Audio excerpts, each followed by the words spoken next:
अस्सलाम वालेकुम student, welcome to my channel V physics. बच्चे, आज हम करेंगे short question chapter number 9 physical optics के अकॉर्डिंग टू शॉर्ट सिलेबस, जो स्मार्ट सिलेबस आपको दिया गया है उसके मुताबिक। चलिए हम स्टार्ट करते हैं। सबसे पहला क्वेश्चन देखें, अंडर व्हाट कंडीशन टू और more source of light behave as coherent source. कौन सी वो कंडीशन है जब दो सोर्स ऑफ लाइट बिहेव करें as a coherent sources. Coherent source पहले होता क्या है वो देखते हैं। पहला न्यूमेरिकल शॉर्ट क्वेश्चन है। कोहेरेंट सोर्सेज होती हैं हमारे पास वो दो सोर्स ऑफ लाइट जिनका एक तो फेज जो है वो कांस्टेंट हो। फेज कांस्टेंट मतलब अगर एक सोर्स ऑफ लाइट आ रही है, ठीक है, अगर वो इस तरह आ रही है, ठीक है, फर्स्ट लाइट, जब वो दूसरी लाइट आ रही हो जिस भी सोर्स से आ रही हो, बिल्कुल वो सेम उसी फेज में आ रही हो। क्रस्ट के ऊपर क्रस्ट फॉल कर रहा हो, ट्रफ के ऊपर ट्रफ फॉल कर रहा हो, क्रस्ट के ऊपर क्रस्ट और ट्रफ के ऊपर ट्रफ, ठीक है।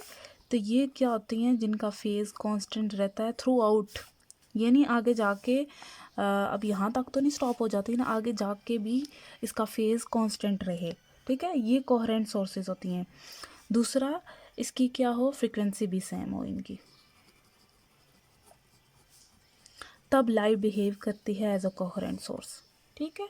अब वो कहते हैं कौन कौन सी कंडीशन ऐसी हैं जिसमें लाइट की सोर्स जो हैं टू और मोर वो as a coherent source behave करें, ठीक है। सबसे पहला मेथड, अगर हम एक सिंगल सोर्स लें लाइट की, या हम कह सकते हैं मोनोक्रोमेटिक लें जिसकी वेवलेंथ क्या होती है, सिंगल, ठीक है, एक ही वेवलेंथ होती है मोनोक्रोमेटिक लाइट की, ठीक है। अगर वो सोर्स लें हम, मोनोक्रोमेटिक सोर्स ली, उसके आगे दो स्लिट्स हमने रख दी, उस स्लिट से दो तरह की आगे लाइट इमर्ज हुई, ठीक है। क्या हुआ, वही सोर्स है, उस स्लिट के डिस्टरबेंस की वजह से वही ओरिजिनल सोर्स जो ओरिजिनल बीम है वो दो पार्ट्स में क्या हो गया, चेंज हो गया। इनकी फ्रिक्वेंसी भी सेम होगी और इनका फेज भी थ्रू आउट क्या रहेगा, कांस्टेंट रहेगा। तो तब हम कह सकते हैं कि इस टाइम हम कोहेरेंट सोर्स इनको बना सकते हैं। अगर हम एक सिंगल सोर्स लें या मोनोक्रोमेटिक लाइट लें और उसको स्लिट से गुजारें और वो टू पार्ट्स में आगे क्या हो जाए, चेंज हो जाए, वो और एक ओरिजिनल बीम, वही ओरिजिनल बीम होता है लेकिन वो क्या हो जाता है, टू पार्ट्स में शिफ्ट हो जाता है, डिवाइड हो जाता है, जिनकी फेज सेम रहता है, ठीक है। तो तभी हम कह सकते हैं कि जो उस टाइम जो सोर्स ऑफ लाइट है वो कोहेरेंट है, ठीक है। उसके बाद दूसरा मेथड क्या है, नहीं, दूसरा, अब बात सुने कि अगर हम लाइट डिफरेंट कलर की लें, मतलब डिफरेंट वेवलेंथ की लेंगे, डिफरेंट कलर की वेवलेंथ लेंगे तो वो उनकी जो हमारी होगी जो वेव बनेगी वो क्या होती जाएगी, किसी जगह पे क्रस्ट फॉल कर रहा होगा और किसी जगह पे ट्रफ फॉल कर रहा होगा, तो उनका क्या होगा, फेज थ्रू आउट कभी भी कांस्टेंट नहीं रहेगा। क्योंकि अगर एक लाइट आ रही है जिसकी वेवलेंथ अगर फॉर एग्जांपल 20 है, ठीक है, और इसके बाद दूसरी है उसकी 5 है, तो ये दोनों आपस में कैसे इनफेज हो सकती हैं, ठीक है। तो सेम वेवलेंथ की लाइट अगर वो दो पार्ट्स में हम स्लिट के सामने रखें, वो शिफ्ट हो जाए, पार्ट्स में डिवाइड हो जाए, तब हम कह सकते हैं कि हमारे पास कोहेरेंट सोर्सेज बन सकती हैं, ठीक है। अगले क्वेश्चन की तरफ आते हैं। नेक्स्ट है, how is the distance between interference fringes affected by the separation between the slits of Young experiment? Can fringes disappear? Question समझें कहता है कि जो डिस्टेंस है इंटरफेरेंस फ्रिंजेस के दरमियान, क्या वो इफ़ेक्ट करेगा जो सेपरेशन है स्लिट्स के दरमियान इन यंग्स एक्सपेरिमेंट, उससे क्या फ्रिंजेस डिसअपियर हो जाएंगे अगर सेपरेशन उसकी, अगर उस जो हो है स्लिट्स की, ठीक है, उससे क्या इफ़ेक्ट पड़ेगा इंटरफेरेंस फ्रिंजेस के दरमियान जब उसका डिस्टेंस चेंज करेंगे।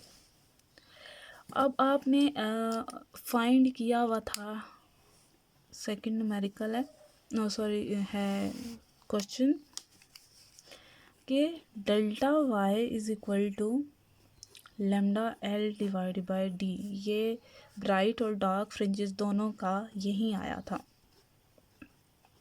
अगर याद हो आगे पीछे वाले topic young double slit experiment में हमने किया था, ठीक है। अब क्या था, ये है फ्रिंजेस का डिस्टेंस,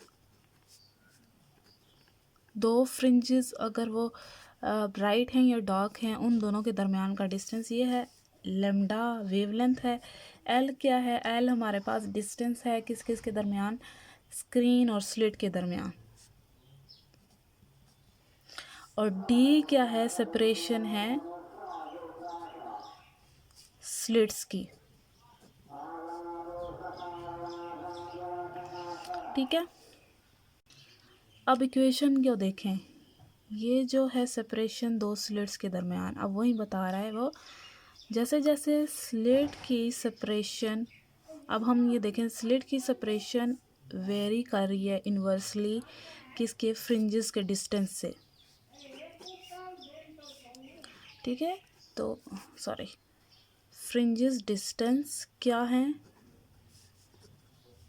इन्वर्सली प्रोपोर्शनल हैं डी के, डी स्लिट सेपरेशन के। जैसे जैसे स्लिट की सेपरेशन जो है वो क्या होती जाएगी, कम होती जाएगी, डिक्रीज़ होती जाएगी, जो फ्रिंजेस के दरमियान का डिस्टेंस है वो बढ़ता जाएगा। फ्रिंजेस का डिस्टेंस बढ़ता जाएगा तो मतलब हमें और क्लियरली फ्रिंजेस दिखते जाएंगे। जाहिर सी बात है, फ्रिंज के दरमियान डिस्टेंस बढ़ेगा तो और हमें ज़्यादा अच्छे से दिखाई देंगे। अगर ये डेल्टा वाई क्या होगा, ये अगर इंक्रीज़ होगा, मतलब सेपरेशन अगर स्लिट्स के दरमियान इंक्रीज़ की जाएगी तो डेल्टा वाई क्या होगा, डिक्रीज़ होगा, मतलब फ्रिंजेस के दरमियान डिस्टेंस क्या होगा, डिक्रीज़ होता जाएगा। एक पॉइंट ऐसा आएगा अगर हम स्लिट का साइज़ इंक्रीज़ ही करते जाएंगे, जो फ्रिंजेस हैं उनके दरमियान का डिस्टेंस इतना कम होता जाएगा कि हमें उनमें सेपरेशन नज़र ही नहीं आएगी, ऐसे लगेगा कि वो दोनों एक दूसरे के ऊपर चढ़े हुए हैं, ठीक है। तो हमें ज़्यादा क्लियरली वो फ्रिंजेस नज़र नहीं आएंगे। तो इसका मतलब जो है स्लिट्स की सेपरेशन वो फ्रिंजेस के ऊपर इफ़ेक्ट करती है। समझ आई आपको। नेक्स्ट क्वेश्चन है बच्चों के, invisible light produce interference fringes, explain. क्यों नहीं विजिबल लाइट इंटरफेरेंस प्रोड्यूस कर सकती है, फ्रिंजेस दे सकती है।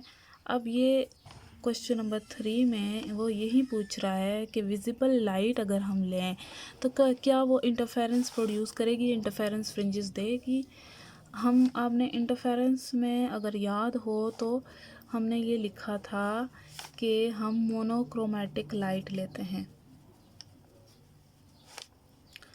जिसकी सिंगल वेवलेंथ होती है, इसी वजह से हमें फ्रिंजेस दो तरह के मिलते हैं, दैट इज़ डार्क और एक ब्राइट। लेकिन जब हम विजिबल लाइट लेते हैं, विजिबल लाइट में बहुत सारी लाइट आ जाती हैं, रेड, ब्लू, ग्रीन, जितनी ये लाइट्स हमें नज़र आती हैं ये तमाम लाइट्स इस विजिबल रीजन में आ जाती हैं, विजिबल लाइट में आ जाती हैं। तो मतलब रेड की अपनी वेवलेंथ है, इसकी अपनी वेवलेंथ है, इसकी अपनी वेवलेंथ है, हर लाइट की अपनी अपनी वेवलेंथ है। अब यहाँ पे हम एक वेवलेंथ नहीं ले रहे, डिफरेंट वेवलेंथ की लाइट ले रहे हैं, डिफरेंट वेवलेंथ ले रहे हैं, तो डिफरेंट वेवलेंथ की लाइट्स हैं। जब वो लेंगे तो जो हमारे पास फ्रिंजेस बनेंगे वो भी कलरफुल बनेंगे। यहाँ तो सिंगल ली थी ना हमने वेवलेंथ, तब डार्क और ब्राइट बना था। जब हम ये विजिबल लाइट लेंगे इंटरफेरेंस तो करेगी, ये इंटरफेरेंस होगी, फ्रिंजेस प्रोड्यूस करेगी, लेकिन ये जो फ्रिंजेस होंगे वो कलरफुल फ्रिंजेस होंगे। ठीक हो गया। नेक्स्ट क्वेश्चन देखें। For in the young experiment one of the slit is covered with blue filter and the other with red filter, what will be the pattern of light intensity on the screen. अब Young's experiment में कह रहा है 4 वाला question है, young double slit experiment कहता है एक स्लिट को उसने कर दिया रेड फिल्टर से कवर और दूसरी स्लिट को उसने कर दिया ब्लू से। तो अब वो कह रहा है कि कौन सी पैटर्न की लाइट हमें विजिबल होगी स्क्रीन के ऊपर। अब हम ये जानते हैं कि रेड कलर की वेवलेंथ अलग है, लार्ज वेवलेंथ है, ब्लू जो कलर है उसकी वेवलेंथ स्मॉल है। अब आ गई यहाँ वेवलेंथ डिफरेंट। आपने यंग डबल स्लिट एक्सपेरिमेंट में 2 कंडीशन पढ़ी थी कि इसमें इंटरफेरेंस के लिए हमें 2 बातों का ध्यान रखना ज़रूरी है। सबसे पहली ये बात थी, कंडीशन क्या थी कि लाइट मस्ट बी मोनोक्रोमेटिक। ये सिर्फ यंग डबल स्लिट एक्सपेरिमेंट की बात हो रही है। मोनोक्रोमेटिक होने चाहिए, मतलब सिंगल वेवलेंथ की लाइट होनी चाहिए, तब स्लिट्स के बाद क्या होगा, इंटरफेरेंस पैटर्न प्रोड्यूस होगा। सेकंड कंडीशन ये थी कि कोहेरेंसी होनी चाहिए, कोहेरेंट होनी चाहिए वो दोनों सोर्स ऑफ लाइट जो स्लिट से निकलें, मतलब इन फेज़ होनी चाहिए, फेज़ कांस्टेंट रहना चाहिए थ्रू आउट, तब इंटरफेरेंस फ्रिंजेस प्रोड्यूस होंगे। क्या ये प्रोड्यूस कर सकते हैं? अब ये इन दोनों जो इसकी लगे हुए फिल्टर दोनों डिफरेंट वेवलेंथ की लाइट हैं, तो पहली ही कंडीशन इसमें क्या होगी, फेल होगी। दूसरी कंडीशन कोहेरेंसी इन फेज कैसे होंगी, एक की वेवलेंथ लार्ज है एक की स्मॉल है, तो दोनों जो सोर्स ऑफ लाइट यहाँ से निकलेंगी वो कभी भी इन फेज नहीं होंगी, वो उनका फेज कांस्टेंट नहीं रहेगा। दूसरी भी कंडीशन इसमें फेल होगी। तो इसकी वजह से यंग डबल स्लिट एक्सपेरिमेंट में ये फ़िल्टर लगाने की वजह से जो इंटरफेरेंस पैटर्न है वो स्क्रीन के ऊपर नहीं दिखेगा। ठीक है। नेक्स्ट क्वेश्चन है बच्चों, explain whether the Young's experiment is an experiment for studying interference और डिफ्रैक्शन इफेक्ट्स ऑफ लाइट। कहते हैं जो यंग एक्सपेरिमेंट हुआ था वो क्या इंटरफेरेंस को स्टडी करने के लिए किया गया था या डिफ्रैक्शन इफेक्ट्स को स्टडी करने के लिए। अच्छा बच्चों, ये जो क्वेश्चन है 5, उसने कहा कि जो हमारे पास यंग डबल स्लिट एक्सपेरिमेंट है, आपको अगर याद होगा तो उसमें हमने डायफ्रैक्शन की कोई डिस्कशन नहीं की थी यंग डबल स्लिट एक्सपेरिमेंट में। तो इसका मतलब ये हुआ कि यंग डबल स्लिट एक्सपेरिमेंट हुआ ही था इंटरफेरेंस के पैटर्न को ऑब्ज़र्व करने के लिए। हाँ ये हुआ, ये तो हुआ था इंटरफेरेंस पैटर्न में, जब ये जो ऑब्स्टेकल थे, ये एजेस थे, इससे लाइट क्या हुई थी, डिफ्रैक्ट हुई थी, डिफ्रैक्शन पैटर्न शो हुआ था। लेकिन जो प्रोमिनेंट हमारे पास पैटर्न था वो जो हम जिसके बारे में ये स्टडी किया गया वो यंग डबल स्लिट एक्सपेरिमेंट में वो इंटरफेरेंस ही था। ठीक है, तो ये आपने याद रखना है। डायफ्रैक्शन को का यहाँ पर अभी बात नहीं हुई थी, हालांकि डायफ्रैक्शन हुई थी, लेकिन जो प्रोमिनेंट हमारा पास इसमें पैटर्न था जिसके बारे में डिस्कशन हो रही थी, जिसको ऑब्ज़र्व करना था, वो इंटरफेरेंस था। नेक्स्ट क्वेश्चन है बच्चे, could you obtain Newton rings with transmitted light कह रहा है कि न्यूटन रिंग्स क्या ट्रांसमिटेड लाइट से भी मिल सकते हैं? If yes will the pattern be different from the obtain with the reflected light. कहता है अगर यस तो फिर पैटर्न जो हमें मिला था रिफ्लेक्टेड लाइट से तो क्या वो डिफरेंट होगा ट्रांसमिटेड लाइट से? क्वेश्चन में देखें बच्चों, जब हमने ये एक्सपेरिमेंट किया था न्यूटन रिंग्स जो बने थे उसमें जो लाइट हमारी थी वो रिफ्लेक्ट हुई थी। वो मटेरियल हमने एक लिया था, मैं आपको वो फिगर दिखाती हूँ। ये ग्लास जो लिया था वो क्या करता था, लाइट को रिफ्लेक्ट कर देता था। ठीक है, रिफ्लेक्ट होने के बाद यहाँ जब वो डेंसर मीडियम से टकराती थी, वो अगर वो इस फेज़ में आ रही थी लाइट, तो यहाँ से टकराने के बाद उसका फेज़ ऑपोजिट हो गया था। ठीक है, क्रस्ट ट्रफ में हो गया था, ट्रफ क्रस्ट में हो गया था। अब वो कह रहा है अगर हम रिफ्लेक्टेड लाइट की बजाय ट्रांसमिटेड लाइट यूज़ करें, यहाँ जब रिफ्लेक्टेड लाइट यूज़ हुई थी तो यहाँ मिडल में हमारे पास कौन सा स्पॉट बना था, डार्क स्पॉट बना था।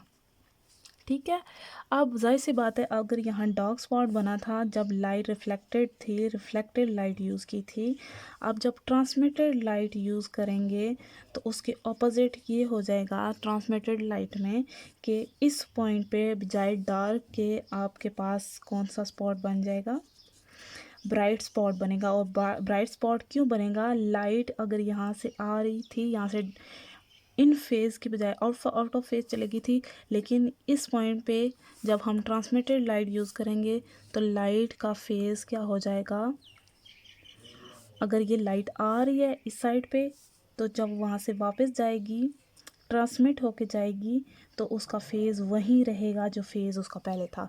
तो ये दोनों क्या हो जाएंगी, इन फेज़ ही रहेंगी। जब ये दोनों इन फेज़ होंगी तो क्रस्ट के ऊपर क्रस्ट, ट्रफ के ऊपर ट्रफ, तो हमारे पास ब्राइट स्पॉट स्क्रीन के ऊपर दिखाई देगा या ब्राइट स्पॉट वहाँ पे ऑब्जर्व होगा। तो सेंट्रल में यहाँ पिछली बार हमारे पास डार्क स्पॉट आया था जब हमने रिफ्लेक्टेड लाइट ली थी। ठीक है, अब जब हम इसकी में ट्रांसमिटेड लाइट लेंगे तो यहाँ डार्क स्पॉट की बजाय ब्राइट स्पॉट बन जाएगा। तो ये डिफरेंस आएगा फ्रिंजेस के ऊपर और स्पॉट के ऊपर।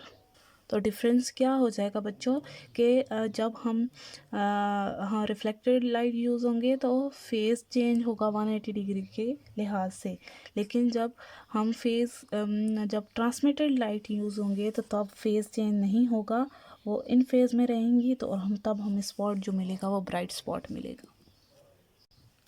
लास्ट क्वेश्चन है बच्चों कि how will you manage to get more order of spectra using a diffraction grating.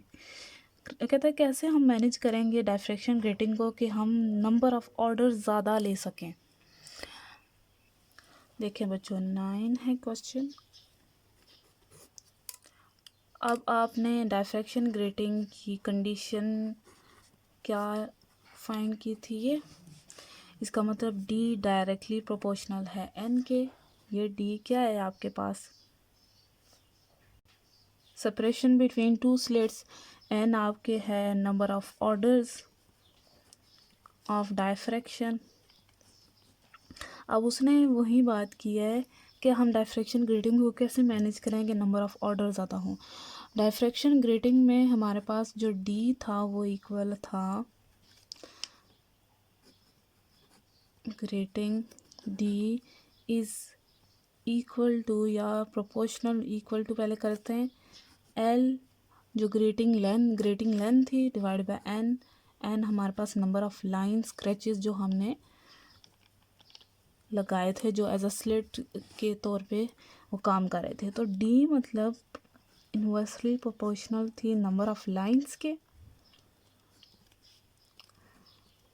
अब ये देखें, अब D किसके इक्वल आ गया, 1/n के, और ये डायरेक्टली प्रोपोर्शनल है N के, और ये इन्वर्सली प्रोपोर्शनल है D के। ये मैं आगे लिखती हूँ। हमें क्या चाहिए, नंबर ऑफ ऑर्डर्स बढ़ाने, ये इंक्रीज़ करने। इनको इंक्रीज़ करना है तो इन स्क्रैचेस को क्या करना पड़ेगा, डिक्रीज़ करना पड़ेगा। क्योंकि ये डिक्रीज़ करेंगे तो तभी ये बढ़ेगा। तो अगर डी जो है सेपरेशन बिटवीन टू स्लिट्स बढ़ेगा तो तब नंबर ऑफ़ ऑर्डर बढ़ेंगे। समझ आ रही है आपको? तो इसके लिए अगर हम लिखना चाहें n इन्वर्सली प्रोपोर्शनल है 1/n, तो n हमारे पास था नंबर ऑफ़ लाइंस या नंबर ऑफ़ स्क्रैचेस, ठीक है। जितने नंबर ऑफ़ स्क्रैचेस हम कम करेंगे, डिक्रीज़ करेंगे, उतने नंबर ऑफ़ ऑर्डर्स डायफ्रैक्शन के बढ़ेंगे। ठीक हो गया? तो ये था हमारा क्वेश्चन नंबर 9। आज फ़िलहाल इतना ही। आज सिर्फ हमने शॉर्ट क्वेश्चन की एक्सरसाइज को कवर किया है। बाकी हम नेक्स्ट वीडियो में इंशाल्लाह न्यूमेरिकल को सॉल्व करेंगे। अगर कोई बात आपको समझ ना आई हो तो आप लोग पूछ सकते हैं मुझसे। तो सब्सक्राइब और लाइक लाजमी करिएगा। Thank you so much. फ़िलहाल के लिए अल्लाह हाफ़िज़।